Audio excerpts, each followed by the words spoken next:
Yo, what is good, my anime people? What is good, yo? Guys, One the Punch Man. Holy Toledo. I honestly am telling you guys, just look at these graphics for these characters who aren't Saitama. They clearly want us to love these characters just as much as Saitama for some reason. And the reason is because they're just as dope, just not as strong, guys. That's why they want you to love them so much.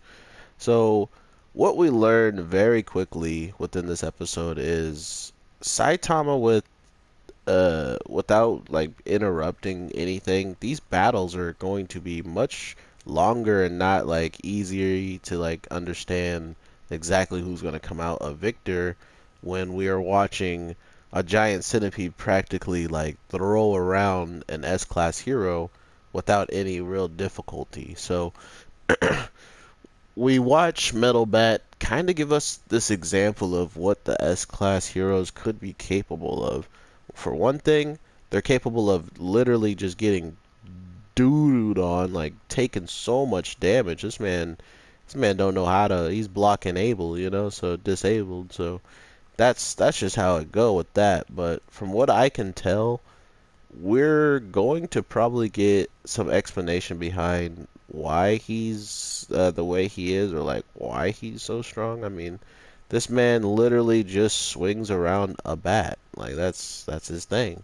So I kind of want to, or I'm hoping there's an explanation behind that.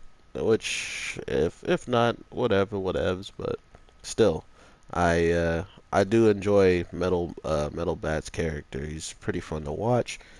Overall, I was looking forward to seeing Saitama, but to hear him like stand up and defend this guy who, actually jumped into the fight with Goro when this guy who literally was training when Goro was still in the actual like facility training with everybody, he got absolutely destroyed with a whole bunch of backup, like him with people who are training in the same thing he is, all got bodied, and this man jumped in with some people he don't even know to try to protect him as if he was a hero or something. So it's really funny that Saitama saw, that in him and wanted to stand up for him.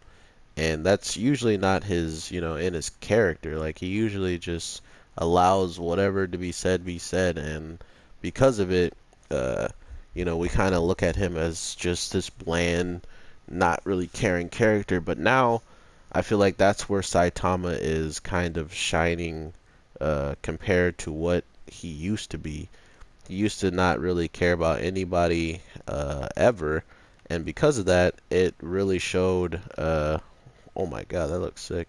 It really showed just when he was trying to care, like he didn't really know what he was doing, seemingly. So now that we're getting all of this interesting nuance with Saitama being this charismatic character, it should be a relatively surprise to some people that he's always had this capability of being nice and all this, but with the greatness of his power comes the loss of all of his like emotions and stuff like that seemingly. So he doesn't really know how to express that part of him. He just says whatever comes to his mind, like, oh, your hair looks really weird, or oh, you're trash. If he thinks you're trash, he just doesn't care.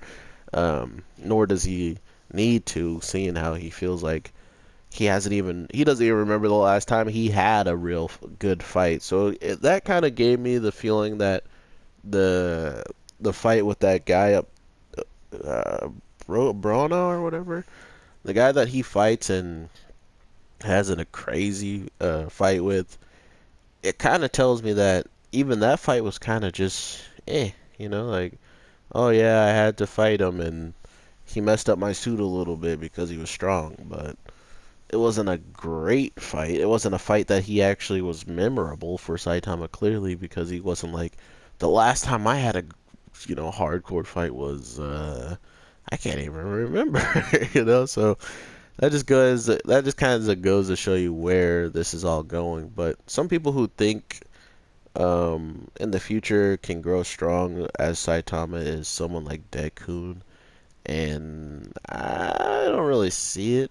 But I mean, I can understand why people believe that because in these types of shows, there's infinite possibilities with the author doing whatever he wants or whatever she wants with the characters, making them ridiculously strong or ridiculously normal. In the case of not reaching past the levels of destroying universes and stuff like that. To what we see with Metal Bat and his power level compared to what like demon level or there were these monsters that show up were high class like decent monsters. One was putting and they were actually good at teamwork. One was sleeping while the other one could attack multiple upon multiple times with sharp edges. So they had a pretty smart, consistent way of taking on people, and I think that's kind of where my attention went to when it came down to how they were making these characters feel much more uh, like dangerous compared to what they usually are. It's just like, oh, it's a monster that can eat people or cut people's so bad that they can't defend themselves. Like, oh no. And then now it's like, holy crap! If you were in the way of this guy, like the Sea King, oh man, like I don't feel bad for anybody who gets in the way of the Sea King. So that's just the type of like nuance that the show is bringing. I don't know. I love where the show can go.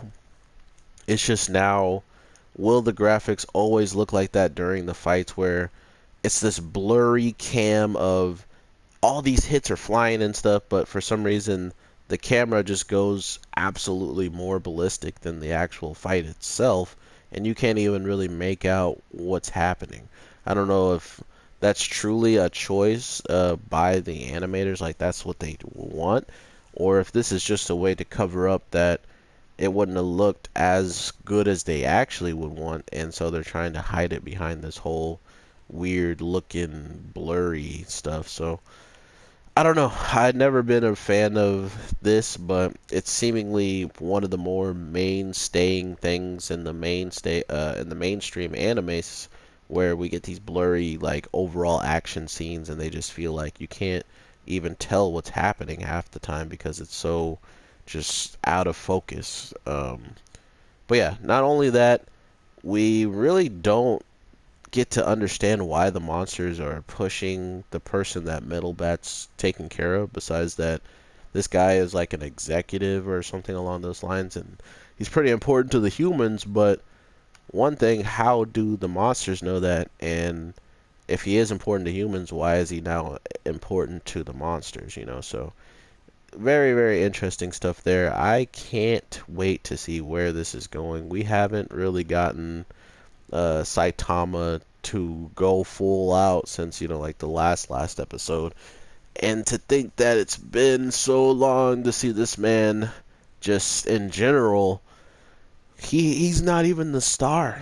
Like he's posing as someone else going into a martial arts tournament while there's a giant centipede that is dragon level running loose, and we're letting other S class heroes try to take care of it.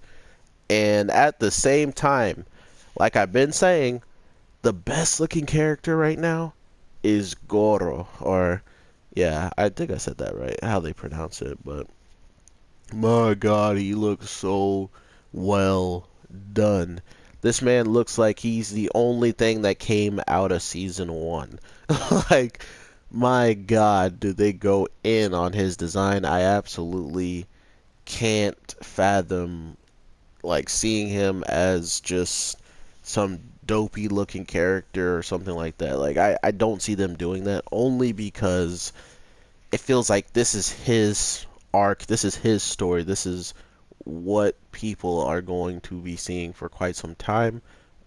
For like a little bit, because he is right now the important piece of the puzzle that we need to be watching.